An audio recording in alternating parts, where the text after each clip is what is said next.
2024 लोकसभा चुनाव नजदीक है। सभी पार्टियां अपना दमखम आजमाने के लिए तैयारियों में जुटी हुई है। आरएलडी को लेकर राजनीतिक गलियारों में गर्मा गर्मी का माहौल है।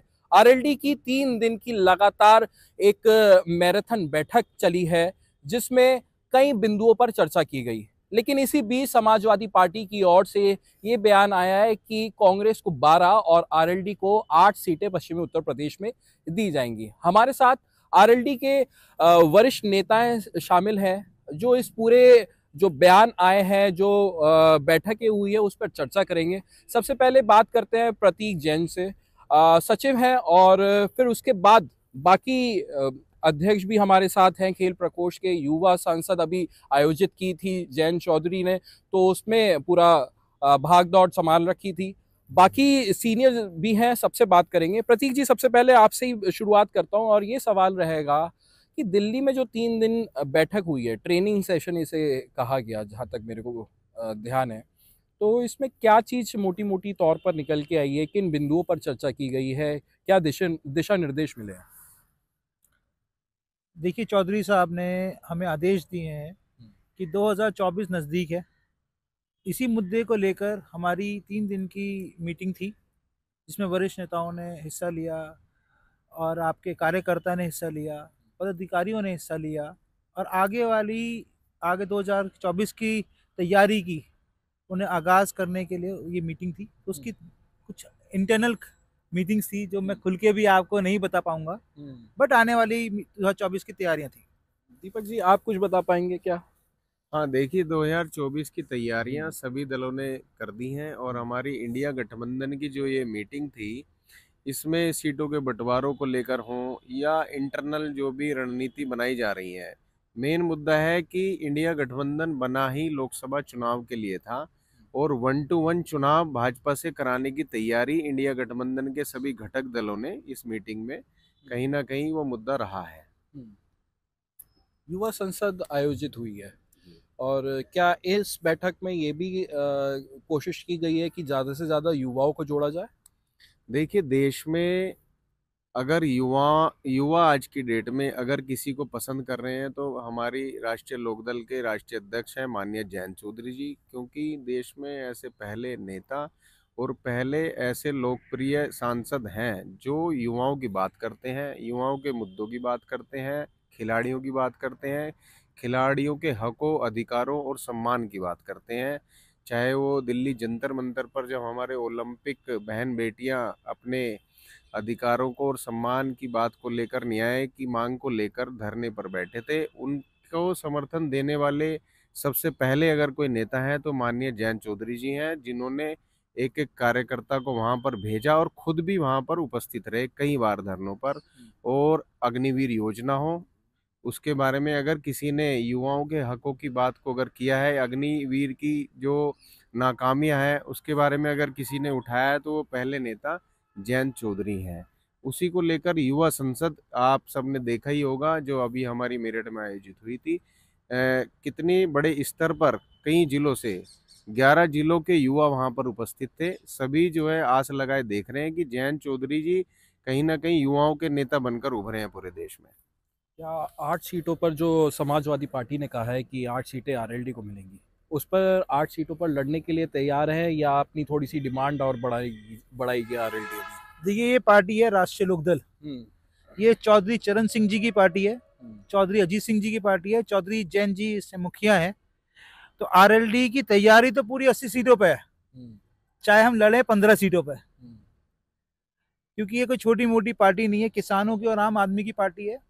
तो तैयारी तो हमने पूरी 80 सीटों पे करके बैठे हैं, मगर जहां तक हमारे को उम्मीद है हम 15 सीटों पे लड़ेंगे।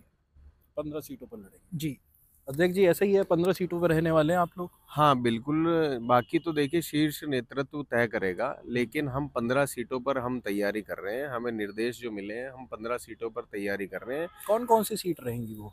हमारी मुख्य रूप से बागपत, मुजफ्फरनगर, कैराना, बिजनौर, नगीना, अमरोहा, बुलंदशहर, अलीगढ़, आगरा, मथुरा, हाथरस, फतेहपुर सीकरी, ये हमारी मुख्य सीटों पर हमारा जो है चुनाव लड़ने का विजन रहेगा। और 15 की 15 लोकसभा सीटें जितनी हमें मिलेंगी उतने पे राष्ट्रीय लोकदल भारी मतों से जीत दर्ज कराएगा। आप बताइए, आप वरिष्ठ नेता हैं, आपने कई चुनाव देख लिए होंगे और 8 सीटें, क्या ये एक तरीके से, अभी बैठक नहीं हुई है गठबंधन की बड़े स्तर पर, शीर्ष नेतृत्व तो नहीं बैठा है बैठक में, तो 8 सीटें बोलना, क्या ये एक तरीके से माइंड गेम है? आपको बताया जा रहा है समाजवादी पार्टी की ओर से कि इतने में ही थोड़ा सा संतुष्ट होना पड़ेगा, हो सकता है इससे कम भी हो जाए? क्या आपको लगता है कि क्या है ये? देखिए, चौधरी चरण सिंह जी की पार्टी है और उन्होंने बहुत मेहनत की थी, और एक गठबंधन जो बना था मुस्लिम और जाट सम्मेलन जो है इसको कहा जाता है, बहुत अच्छा गठबंधन था। और इसमें आप सहारनपुर से लेकर मुरादाबाद तक और आगरा से लेकर हमारे सहारनपुर तक पूरी दलित मुस्लिम बेल्ट है, ये जाट जाट समाज जो है इसमें पूरा जुड़ा हुआ है। इसमें 69 में जो मुझे जहाँ तक मालूम है, 9 तो मुस्लिम ही एमपी आए थे हमारे जीत कर। और ये चौधरी साहब की जो है कोशिश ये है, उन्हीं की मेहनत का नतीजा है कि आज मुस्लिम और जाट और दलित मिलके है, हम सबकी छुट्टी कर देंगे यहाँ इस पूरी बेल्ट में। अगर हम मेहनत करी जाएगी तो सब मिलके भाजपा का सोपड़ा साफ हो जाएगा यहाँ पर इंशाल्लाह। लेकिन आप मुस्लिम और जाट की बात कर रहे हैं, लेकिन एक मुद्दा बीजेपी सरकार उठा देती है फिर, और वो मुजफ्फरनगर दंगे का है। कह दिया जाता है कि एक तरीके से वो मुद्दा जो उठ जाता है उसमें फिर आरएलडी, अगर वो थोड़ा सा हीट अप हो जाता है वो मुद्दा, तो फिर उसको आरएलडी कैसे कवर करेगी, वो उस पर क्या स्टैंड लेगी? वो दंगा ही भाजपा के लोगों का कराया हुआ था, सिर्फ इसलिए करा था। और ये अजीत सिंह की मानने वाला ऊपर वाला उनकी आत्मा को शांति दे, उन्हीं की मेहरबानी थी जो इतनी बड़ी खाई खुदने के बाद चौधरी अजीत सिंह जी ने और जैन जी ने इतनी खाई पाट दी वहाँ। आज प्यार मोहब्बत जो आप देख लो, जो अजीत सिंह जी चुनाव लड़े, पिछला चुनाव मुजफ्फरनगर में मुसलमान ऐसे जैसे ईद की नमाज पढ़ने जा रहा है इस तरीके से संघर्ष कर रहा था, वोट डाल रहा था, कोई कह देगा। और जाट ऐसे हमारे कैराना में वोट डाल रहा था जैसे कि अपने किसी धर्म के लिए जा रहा हो, तो कहाँ रह गए ये तो खाई खोदने की कोशिश की थी, उसमें सब खत्म हो गया वो बात खत्म हो गई और है। देखिए तो क्या, हाँ बताइए। देखिए मुद्दा क्या होता है, आप पहली बात ये समझिए कि 15 सीट का मुद्दा नहीं है और 80 सीट का मुद्दा नहीं है। ये गठबंधन, इंडिया पैनल पे गठबंधन लड़ रहा है, और गठबंधन का मतलब ये होता है कि हम सब मिलके 80 सीट पे इलेक्शन लड़ रहे हैं। ये बात अलग है कि कोई 15 पे लड़ रहा है, कोई 5 पे लड़ रहा है, कोई 20 पे लड़ रहा है। सबसे पहले हमें कम में सहमत हो जाएंगे अगर आप, जैसे 15 आप खुद कह रहे हैं, तो क्या कम में सहमत हो जाएंगे? 8 में, 4 में, 6 में, इस तरीके से हो जाएंगे? देखिए ये जो आपका सवाल है, पहले तो मैं इस सवाल का जवाब देने के लिए सही आदमी नहीं हूँ, ठीक है। ये जवाब देने के लिए सही आदमी है चौधरी जैन जी, जो हमारे अध्यक्ष है, हमारा आदर्श है, ठीक है। मगर जितना मुझे उम्मीद है, हम 15 सीटों पे हमारी दावेदारी है आज की तारीख में, मगर हम लड़ेंगे पूरे 80 पे। इसका रीजन मैं आपको बता दूं, लड़ेंगे या लड़ाएंगे? लड़ेंगे, हम लड़ेंगे 15 सीट में, हम लड़ाएंगे इंडिया पैनल के साथ, इंडिया पैनल के साथ हम लड़ाएंगे, हम सारी 80 के 80 सीटों पे। क्योंकि ऐसा जब तक हम एक जुटता होकर 80 पे नहीं लड़ेंगे साथ में, तो उसे इंडिया गठबंधन को बोलना बेकार है। गठबंधन बोलना बेकार है।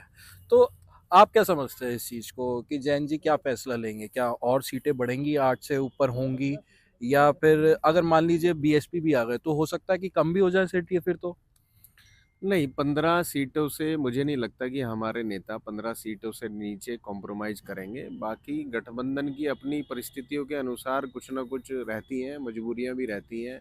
हाँ, कॉम्प्रोमाइज़ करने के लिए हमारे नेता ने, चाहे अखिलेश यादव हों, चाहे कांग्रेस के सीनियर लीडर्स हों, उन्होंने पहले ही बोल दिया कि हम कॉम्प्रोमाइज़ करने के लिए किसी भी हद तक तैयार हैं। लेकिन हम इस नफ़रत फैलाने वाली, सांप्रदायिकता फैलाने वाली पार्टी को सत्ता से दूर रखने के लिए किसी भी त्याग को हमें करना पड़ेगा, वो हम करेंगे। त्याग करने के लिए तैयार हैं? हाँ जी।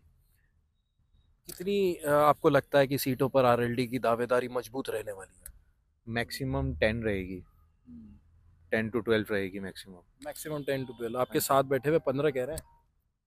नहीं, वो उनका ओपिनियन है, लेकिन अभी जैसा चल रहा है और जैसा पार्टी ऊपर से बोलती है तो उसका अकॉर्डिंग, क्योंकि कम भी होएंगी, हो सकता है जो हम बोल रहे हैं वो भी नहीं हो नंबर जो हम बोल रहे हैं, तो जो वो देते हैं ऊपर से तो इतना तो रहेगा। जो सो भैया ने बोला है, हमारी तैयारी तो 80 की है। यार ये 80 की रखेंगे। तो अगर बीएसपी आ जाती है, मेरा वही सवाल है, बहुत प्रयास चल रहे हैं कि बीएसपी अलायंस में आ जाए, इंडी अलायंस में। अगर बीएसपी आ जाएगी तो जाहिर सी बात है वो भी अपनी दावेदारी करेगी, और पश्चिम में बीएसपी का अच्छा रहा भी है पिछले चुनावों में, तो सीटें घट भी सकती हैं फिर। देखिए, घटेंगी या बढ़ेंगी वो परिस्थितियों के, मैंने बताया कि वो परिस्थितियों पर डिपेंड करेगा। अगर बीएसपी आती है तो फिर चुनाव के समीकरण उस तरीके से कहीं ना कहीं बदल जाएंगे पूरे प्रदेश में। चलिए आखिरी सवाल ले लेता हूँ सबसे, तैयारी कैसे चल रही है लोकसभा की? लोकसभा की 2024 की तैयारी बहुत बढ़िया चल रही है, और आने वाले जो हमारे चौधरी साहब की मेहनत है वो रंग लाएगी, और 2024 हम जीतेंगे और चौधरी चरण सिंह जी को समर्पित करेंगे। चौधरी चरण सिंह जी को समर्पित करेंगे। आप बताइए कि आखिरी सवाल आपसे, चौधरी परिवार से कोई चुनाव इस बार लड़ने जा रहा है? अगर लड़ने जा रहा है तो कौन लड़ने जा रहा है? जैन जी लड़ने जा रहे हैं या चारू जी लड़ने जा रही हैं, और कौन सी सीट से लड़ने जा रहा है? देखिए, ये तय तो खुद हमारे राष्ट्रीय अध्यक्ष चौधरी जैन सिंह जी या हमारे सीनियर लीडर्स तय करेंगे, लेकिन हमारी और हमारी जनता की ये भावना है कि हाँ, वो चुनाव लड़ें और भारी मतों से हम उन्हें जिताकर लोकसभा में भेजने का हम लोग काम करेंगे। लेकिन कहीं ना कहीं जनता ये चाहेगी कि चौधरी साहब भी लड़ें और आदरणीय चारू चौधरी जी भी चुनाव लड़ें, और हमारी 15 सीट कम से कम हम 15 के 15 हमारे इस बार एमपी लोकसभा में पहुंचेंगे। सीट कौन सी होनी चाहिए जिसमें मजबूत दावेदारी करेंगे दोनों जने? देखिए, सीट हमारी सारी 15 की 15 जिस पर हमारी राष्ट्रीय लोकदल दावेदारी कर रही है सभी मजबूत हैं। जैन लेकिन चौधरी जी हाँ, और चारू जी की बात। लेकिन इनके लिए हाँ, बागपत की जनता चाहेगी कि यहाँ से लड़ें। मुजफ्फरनगर में भी बहुत बड़ा रुझान है कि यहाँ से लड़ें चौधरी साहब, और इसी तरह मथुरा में भी चौधरी साहब के चाहने वाले बहुत लोग हैं। अब ये तो तय करेंगे कि कहाँ से उन्हें लड़ना है या फिर लड़ाएंगे। हाँ, 3 जिलों के नाम बताए हैं, तो मैं इसको थोड़ा सा हिंट लेके समझता हूँ कि आपने एक हिंट दिया है कि ये 3 सीटें दावेदारी के लिए मजबूत रहने वाली है। क्यों जी, ये हिंट है? नहीं, मुजफ्फरनगर बेस्ट रहेगा। हमारे आदरणीय जो हैं जहाँ से भी वो लड़ेंगे इंशाल्लाह जीतेंगे, पक्की होगी इंशाल्लाह। चलिए, बहुत बहुत शुक्रिया बात करने के लिए। तो ये थे हमारे साथ सारे आरएलडी के वरिष्ठ नेता, और जो बड़ी जिम्मेदारी संभाले हुए हैं और पश्चिमी उत्तर प्रदेश में दमखम के साथ लोकसभा चुनाव की तैयारी में जुटे हुए हैं। हालांकि इनका ये कहना है कि 15 सीटों पर दावेदारी करेंगे, और अगर हो सका तो 15 सीटें लेके रहेंगे जहां पर आरएलडी चुनाव लड़ने जा रही है। अनमोल शर्मा, TV9 उत्तर प्रदेश, मेरठ।